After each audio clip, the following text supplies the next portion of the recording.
Ang video naman natin ngayon, ang mga bagong Yutong bus na binibili ng mga bus company sa ating bansa, ang Yutong C12 na made in China. Ating bigyang suporta at pagkilala ang bus company sa video natin ngayon sa larangan ng bus transportation. Dahil sa kanila naranasan nating sumakay ng mga bus na pang world class, ating alamin anong uri o klase ng mga bus mayroon na sila ngayon, ang kanilang mga pangunahing ruta.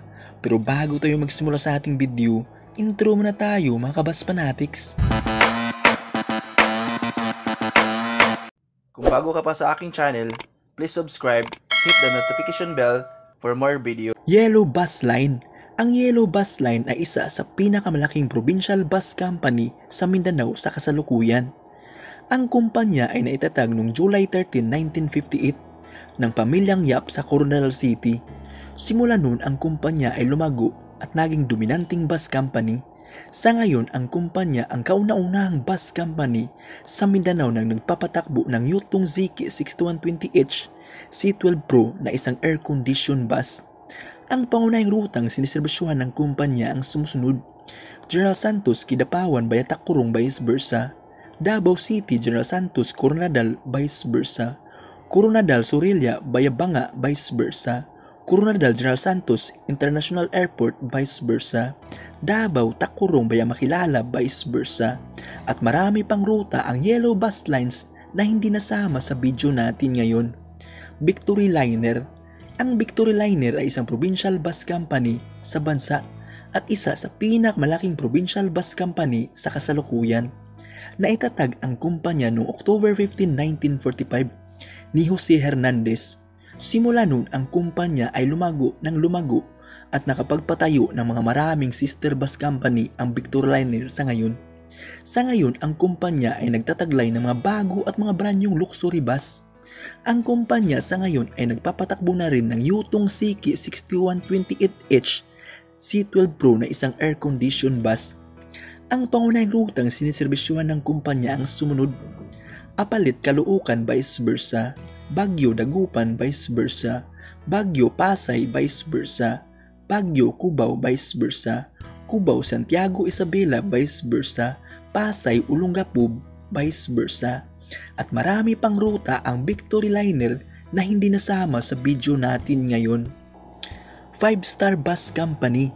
Ang 5-Star Bus Company ay isang provincial bus company na ang pangunahing ruta mula Pangasinan, Nueva Ecija, Tarlac, Nueva Vizcaya, Quirino, Isabela at sa probinsya ng Cagayan.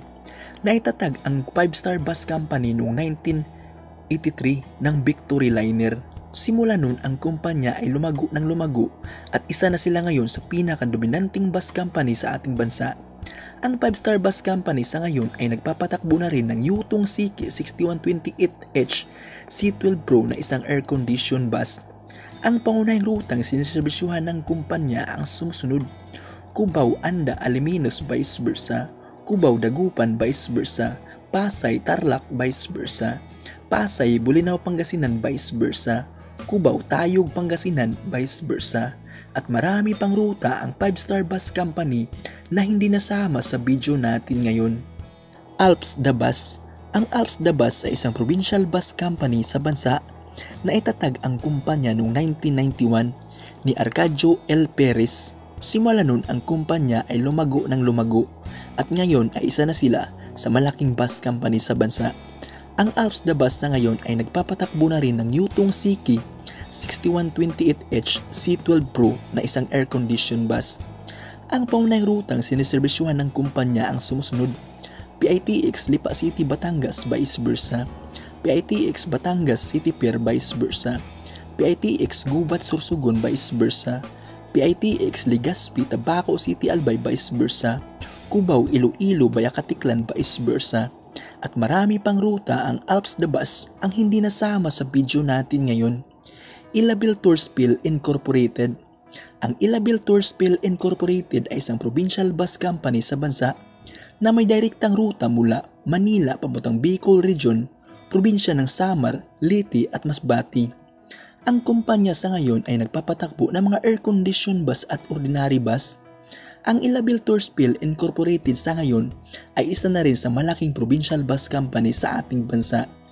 Ang Ilabel Tours PL Incorporated sa ngayon ay nagpapatakbo na rin ng Yutong Siki 6120H C12 Pro na isang air-conditioned bus. Ang pangunahing rutang siniserbisyuhan ng Ilabel Tours PL Incorporated ang sumusunod: Cubao, Placer Masbate vice versa, Cubao, Pasay, Rawis vice versa, Pasay, Ormoc vice versa, Cubao, Matnog vice versa, PITX Gubat, Sursugon vice versa, at marami pang ruta ang Ilabel Tours PL Incorporated ang hindi nasama sa video natin ngayon. GD Dalin Transport. Ang GD Dalin Transport ay isang provincial bus company na ang pangunahing ruta mula probinsya ng Isabela papuntang Metro Manila. Ang GD Dalin Transport sa ngayon ay isa na ring matagumpay na bus company sa larangan ng bus transportation na nagpapatakbo ng mga bago at mga brand new. Sa ngayon, ang GD Dalin Transport ay nagpapatakbo na rin ng Yutong Siki 6128H C12 Pro na isang air-conditioned bus.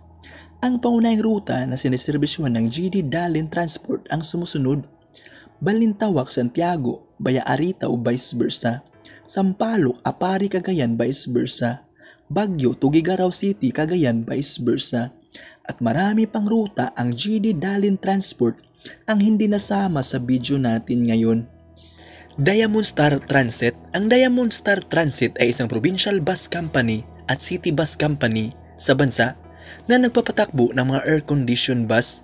Ang Diamond Star Transit sa ngayon ay nagpapatakbo na rin ng Yutong Siki 6128H C12 Pro na isang air-conditioned bus. Ang pangunahing ruta ng kumpanya ang sumusunod: Market, Tacloban, Ormoc, Palumpon, Leyte, vice versa. At marami pang ruta ang Diamond Star Transit ang hindi nasama sa video natin ngayon. At yan ang 7 bus company sa bansa na nagpapatakbo ng mga bagong Yutong Siki 6120H C12 Pro. Happy travel mga kabus fanatics. Keep safe always. Hanggang dito na lang. Hanggang sa susunod nating mga video.